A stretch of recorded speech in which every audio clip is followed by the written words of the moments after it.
بسم اللہ الرحمن الرحیم۔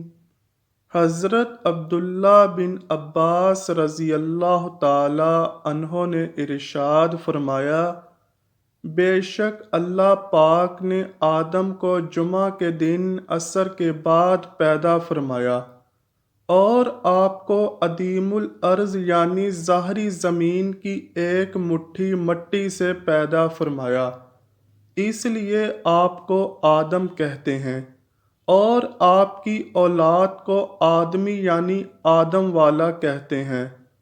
حضرت آدم علیہ السلام کا مبارک خمیر جس مٹی سے تیار ہوا، اس سے بچ جانے والی مٹی شریف سے کھجور کا درخت بنایا گیا، جیسا کہ حضرت علی شیر خدا رضی اللہ تعالی عنہ بیان کرتے ہیں کہ حضور اکرم صلی اللہ علیہ وآلہ وسلم نے ارشاد فرمایا، کھجور کا احترام کرو کیونکہ یہ تمہارے والد حضرت آدم علیہ السلام کی بچی ہوئی مٹی سے پیدا کی گئی ہے۔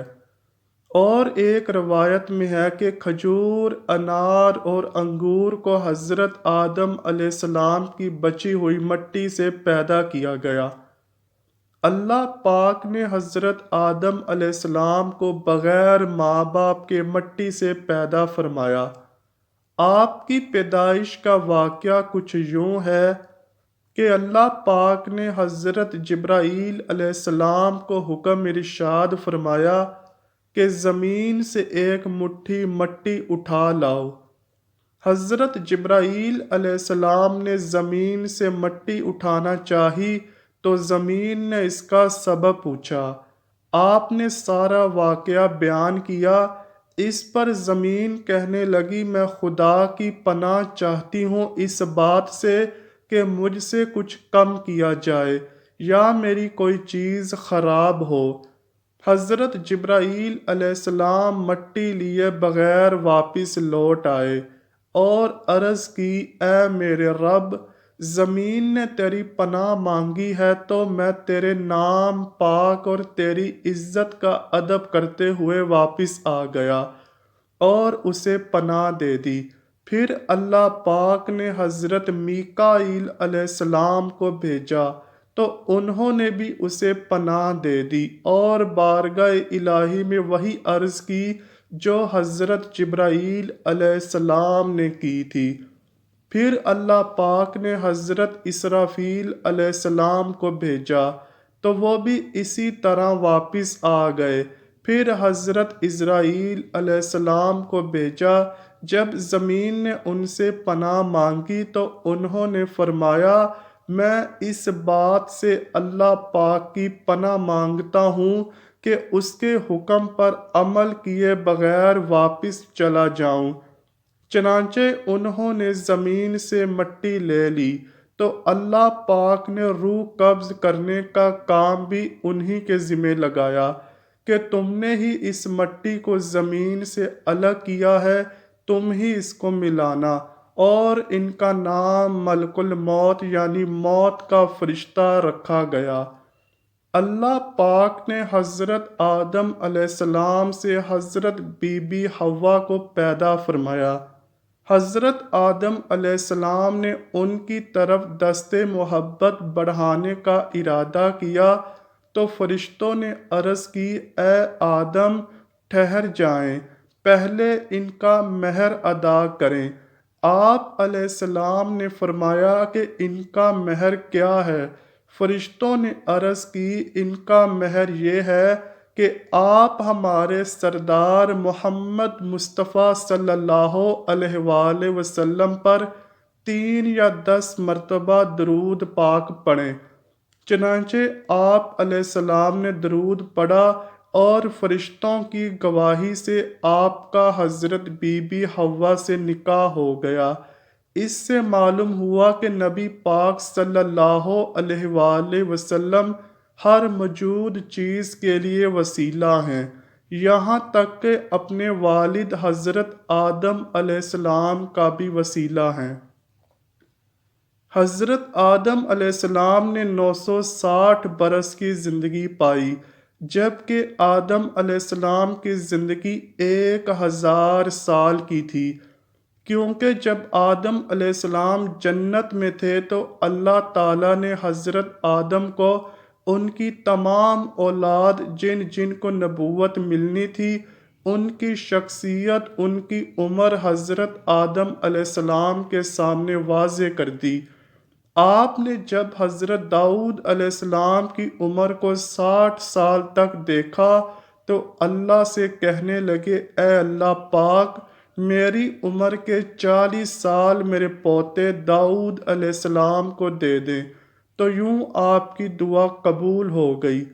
اللہ نے آدم علیہ السلام کو 2 فرزند عطا کیے، حابیل اور قابیل، لیکن شیطان کے وسوسوں کی وجہ سے جب قابیل کے ہاتھوں حابیل قتل ہوئے تو حضرت آدم علیہ السلام اندر سے ٹوٹ گئے اور بار بار اللہ کے دربار میں دعا مانگنے لگے۔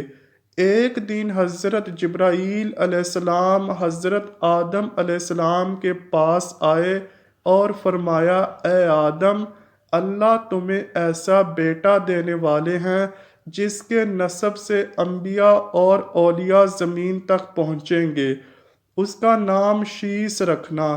شیس کا مطلب ہے اللہ کا عطا کیا گیا تحفہ، اور یوں اللہ نے آدم کی نسل کو زمین پہ بھیجا۔ جب حضرت آدم علیہ السلام کا آخری وقت آیا تو آپ نے اپنے بیٹوں سے کہا، میرا دل کرتا ہے کہ میں جنت کا پھل کھاؤں۔ آپ کے بیٹے زمین پر جنت کے پھل ڈھونڈنے لگے۔ اچانک سے ان کو فرشتے ملے اور کہنے لگے، اے بنی آدم، کہاں جا رہے ہو؟ انہوں نے کہا، ہم اپنے بابا کے لیے جنت کا پھل ڈھونڈ رہے ہیں۔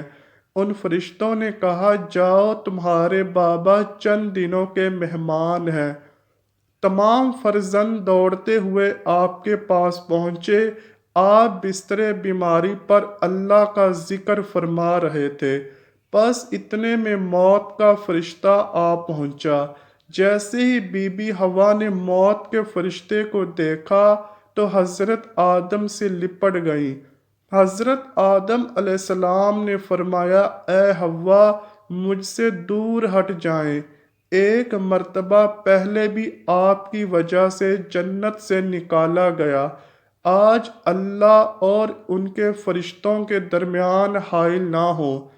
پھر آپ ان فرشتوں سے مخاطب ہو کر کہنے لگے، اے فرشتہ موت، کیا بھول تو نہیں ہو گئی؟ میں نے اللہ سے سنا تھا کہ میری عمر 1000 سال کی ہے، ابھی تو مجھے 960 برس ہوئے ہیں۔ ملک الموت نے کہا، اے اللہ کے نبی، آپ نے خود ہی فرمایا تھا کہ آپ کی عمر کے 40 سال آپ کے پوتے حضرت داؤد علیہ السلام کو دے دیے جائیں۔ بس حضرت آدم علیہ السلام کی روح قبض کی گئی، آپ کو غسل فرشتوں نے دیا اور جنت کی خوشبو آپ کے جسم مبارک کو لگائی گئی۔ پھر آپ کی نماز جنازہ فرشتوں نے حضرت جبرائیل علیہ السلام کے پیچھے ادا کی۔ زمین کھود کر آپ کی تدفین ہوئی اور تمام انسانوں کے نزدیک اللہ کا یہ حکم نافذ ہوا کہ جب بھی کسی کا انتقال ہو اس کے جسم کو ایسے ہی تدفین کرنا۔ آج بھی ان فرشتوں کی سنت پر اہل ایمان عمل کر کے اپنے بزرگوں کی تدفین کرتے ہیں۔ آپ کی قبر مبارک کی جگہ کو لے کر بہت سے اختلافات ہیں۔ کچھ مورخین کے نزدیک آپ کی جائے تدفین سری لنکا، کچھ کے نزدیک جبل ابی قبیس اور کچھ کے نزدیک عراق اور کچھ کے نزدیک مسجد خریف کے صحن یا اندر۔ بعض روایتوں میں یہ بھی ہے کہ جب حضرت آدم علیہ السلام کی روح قبض کرنے کے لیے فرشتہ پہنچا تو آپ کے بیٹے جس کو آپ نے اپنا جانشین بنایا تھا حضرت شیس علیہ السلام سے کہنے لگے، اے میرے جانشین، میں نے اللہ سے سنا تھا کہ ان قریب اس زمین پر ایک طوفان آئے گا۔ اگر تم اس وقت تک موجود رہو تو میرے جسم کو اس کشتی میں سوار کرنا جو نجات کا وسیلہ ہے۔ اگر تم اس وقت تک زندہ نہ رہو تو اپنی اولاد کو وصیت کرنا کہ میرے جسم کو کشتی نوح میں سوار کرے۔ تاریخ میں لکھا ہے کہ جب طوفان نوح آیا تو حضرت نوح علیہ السلام نے اپنی کشتی میں حضرت آدم اور بی بی حوا کے جسم مبارک کو سوار کیا اور بیت المقدس یا عراق میں اس جگہ تدفین کی جہاں انہوں نے اپنی قبر بنائی۔ اللہ پاک سے دعا ہے کہ وہ ہمیں تمام برائیوں سے دور فرما کر نیک عمل کرنے کی توفیق عطا فرمائے اور ہمیں نبی پاک صلی اللہ علیہ وآلہ وسلم اور ان کی آل پاک سے سچی اور پکی محبت عطا فرمائے۔ آمین یا رب العالمین۔ امید کرتا ہوں کہ آپ کو ویڈیو ضرور پسند آئی ہوگی۔ اگر ویڈیو پسند آئی ہے تو ویڈیو کو لائک کیجئے، شیئر کیجئے اور چینل کو لازمی سبسکرائب کیجئے۔ ملتے ہیں اگلی ویڈیو میں، تب تک کے لیے اللہ حافظ۔